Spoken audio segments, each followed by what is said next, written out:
Struggling, people are getting desperate too. Struggling, people are getting desperate too. That brings the crime up. When you get poverty and you get a bunch of people that come here that get actually more benefits than the people that been here, then what? This is real America. This right here, people are paying 30, 40% more. We were just going to buy Windex to clean the windshield. Everything is expensive. Everybody is hurting. People need to see that their leader cares about them, and Donald Trump does care about them, and that's why he's coming here. Why do you want to see Donald Trump tomorrow? Well, Donald Trump is the man. Everybody want to see Donald Trump, and Donald Trump is the man. So, as you guys probably know, Donald Trump is having a rally in the Bronx today. So, the day that this is released, he's having a rally, which I'll probably cover after the rally happens, right? So if you wanted to attend a rally, he's having one today in the Bronx. But we got to talk about it because there was some news coming out of it from Democrats, of course, that I want to get into because I think they're a little bit jealous that a red Republican, right, can go into a deep blue area and receive love and support. And that is something that Democrats cannot do going to a deep red area. It ain't happening. Joe Biden doesn't even get love in blue places, let alone red places. So like, share, comment, and hit that subscribe button if you are new. And I got a clip from Fox that I want to show you guys first, and then we'll get into what else I want to show you guys. All right, let's dive in. All right, ahead of Donald Trump's campaign stop in the South Bronx today, Fox and Friends weekend co-host Rachel Campos-Duffy went there to see what residents are thinking of the former president. Are you happy that he's coming here? That's a good step for him. That's a good step for him. Yeah, him coming here is going to bring light to the hood. Him coming here is going to show that at least he's trying. How will he be received here? Open arms. Really? Open arms. Everybody gonna show him love. You come show love, they're gonna show you love right back. Should Joe Biden come? Sleepy Joe. Sleepy Joe gotta wake up if you want to come. I love the bleep. Response. Fox and Friends Weekend co-host Rachel Campos-Duffy joins us. RCD, great to see you as always. Yeah. Let's cut right to the chase. The question everybody wants the answer to. After being there and speaking with the people, do you realistically think that New York is in play for Donald J. Trump? Well, the South Bronx is. Yeah. I mean, I was shocked. Honestly, I thought I was going to get a mixed bag. I interviewed dozens of people on a street corner, random. I only had one person who had something negative to say about Donald Trump. Wow. Everybody else was super honored and happy that someone was going to come and see the degradation of their neighborhood. They are so unhappy. Crime, inflation. They just are like, yes, please, somebody come and show us some love. Wow, that's so, it's frustration. Yeah. It's total frustration. 3 years of frustration and searching for answers. So what are the issues that you heard about the most? You mentioned crime, inflation. I mean, I have to mention crime is a big deal when you're talking about the South. Yeah, and especially when you talk to women. Women are saying, I don't feel safe walking down the street. That's a big issue for women. But, you know, I also talked to a guy who owned a little business on a corner, and somebody had been shot right outside there. I'm sure he became a Trump supporter the minute that kid got shot, because they understand that these policies change. Also, a lot of negative comments, not just about Biden, but about the mayor. Yeah. They understand where these policies come from. Interesting, you know, again, the economy, obviously people were talking about inflation. Inflation hits the poor the hardest. And so they were feeling that, they were talking about that. Immigration, illegal immigration, even with people that I interviewed who preferred to be interviewed in Spanish, were saying this is straining our social services. Why are these people who came here illegally taking the money that should be going to our community? So that was fascinating to me as well. And then the trial. In fact, I think we have a clip about the trial. Then I'll come back on the other side and tell you what happened. He's a superstar now. It's over. He's a superstar. There's a lot of people coming out in support of him. And once again, like people that weren't interested in politics, now they're watching a sham trial. They're watching all these things happen, and they're just like, what is going on? You know, they're hearing more about Trump than maybe. I think, in my opinion, they overplayed their hand by going after the former president of the United States. Yeah. So we were on that suit. By the way, we got kicked out by the resident. It was like, and then that guy said, "This is very New York." Not his suit. So they said, Yeah, keep get it out. moving. But you know, a lot of Hispanics look at what's happening at the trial, and this is a double-edged sword. You know, I think they wanted to embarrass him. You heard AOC say this trial is like an ankle bracelet. Yeah. He has to go to the South Bronx because he can't go anywhere.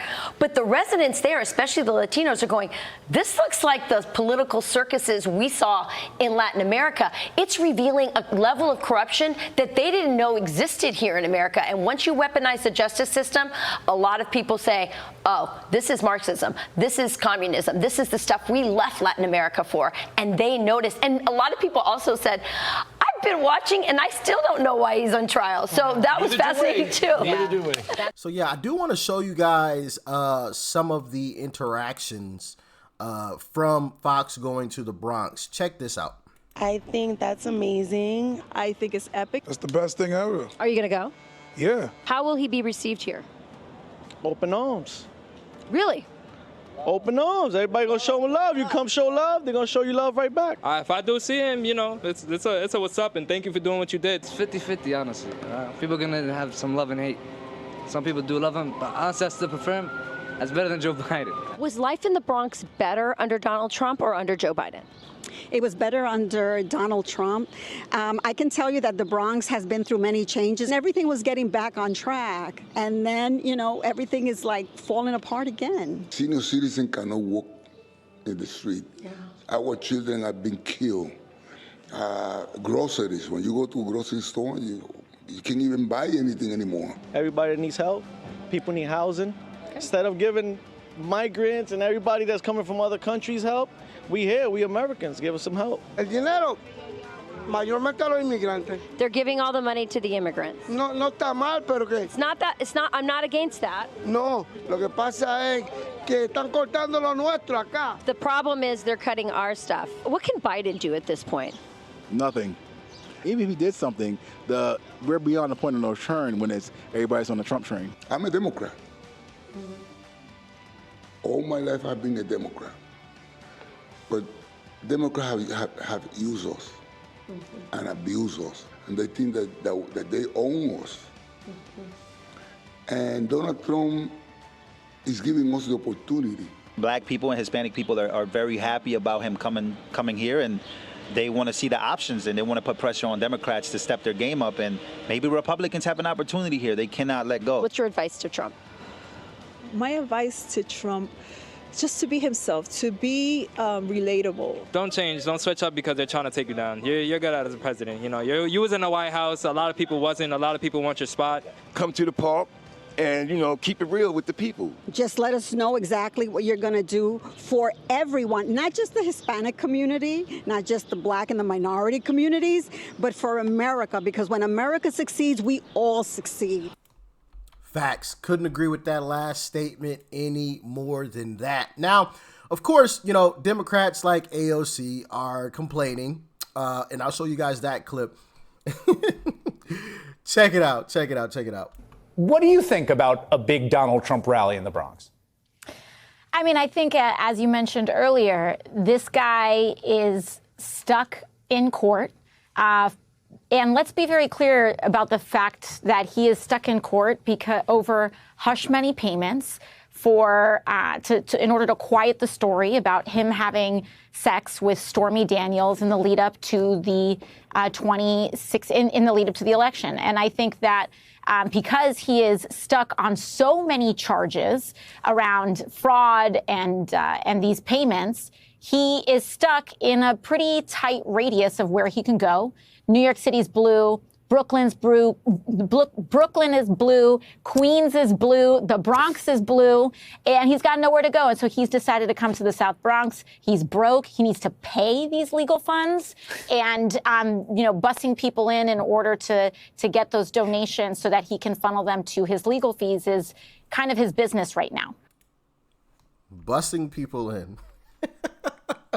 And Donald Trump is broke. He's broke because he didn't have $500 million in cash. Either they are blatant liars or they know nothing about finances. When you are a billionaire and you have, nobody needs, right, $100 million in cash, especially with the way that they're printing money now. That money is losing value every single day. You have $100 million in cash just sitting. Why? That doesn't even make sense. In what circumstance, what situation would you be like, oh, it's an emergency, I need $100 million in cash? Like, of course not. So, like, yeah, most rich and wealthy people don't have just a bunch of cash sitting on hand. They put it in assets, things that are going to bring them more value, that are going to increase in value over time versus losing money just by having cash. Like, either Democrats are just blatant liars, which I think that one's true, or they're just lights on but nobody's home. I think both might be true in that situation. But I want to remind AOC, this was her welcoming in her own district.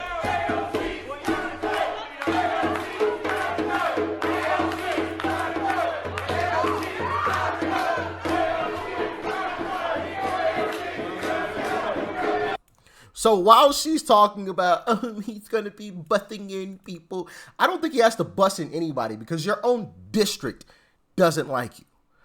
Big shout out to, I also want to give a shout out to the chick that is running against AOC in her district. I want to say it's like Tina,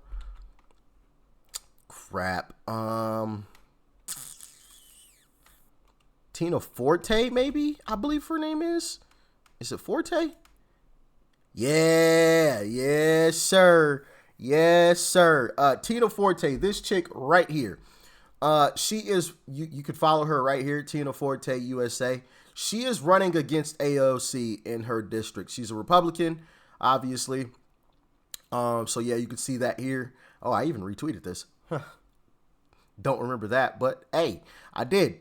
As a matter of fact, I'll retweet this one right now. Boom. So if you want to find it, you can go to, actually that wasn't one of her posts that I retweeted. Here, I'll undo that one. And then I'll retweet it again, and hopefully that pushes it up to the top. So if you want to find it, you could go to my Twitter account, which the link should be down below. All right. So AOC should be concerned about her own race, but I do want to give some kudos and some props to one of the people in charge of organizing this entire situation here, and that is a young lady by the name of, here, let me make sure I get her name right, Latina Brown. This young lady here, Latina Brown.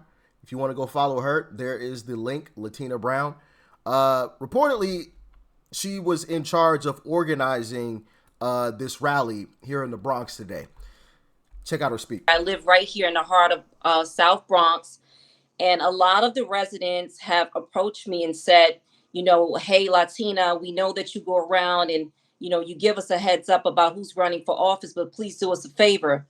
Don't bring us any more Democrats. Oh, so here. Wow. I love hearing that. Yes. I bet Democrats don't like hearing that.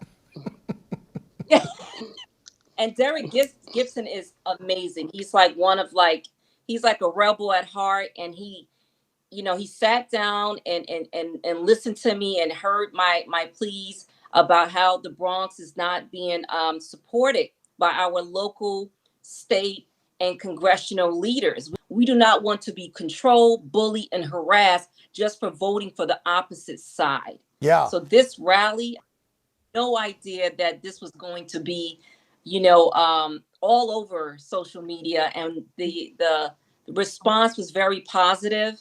The deep-rooted machine of Democrats guilting the black community into, well, Joe said it best a few years ago, if you don't vote for me, you ain't black. I feel like that's what the Democrat Party sends to y'all, right? Like, yo, you ain't part of us if you don't vote for a Democrat. Have you heard that in Chicago for decades? Obviously, you're fed up, P. Ray. You started Chicago. That is a fact. And one of the gentlemen earlier in the video even said that. The Mexican gentleman, he said that Democrats feel like they own us. They do. They do feel like they own us, right? the minority community, blacks and Mexicans as well. They feel like they own us, and that is changing this year. That has completely flipped on its head. And hey, listen, it's going to be an exciting time come November. I'm gonna tell you that now. It is going to be glorious. But like I said, like I always say, y'all let me know what you thought about this one in the comment section below. I'm sure this rally today will be an historic one. Absolutely historic, and Democrats will be panicking once again because Donald Trump, a Republican, can go to a heavy blue district and still garner support. Peace and love. I'm out.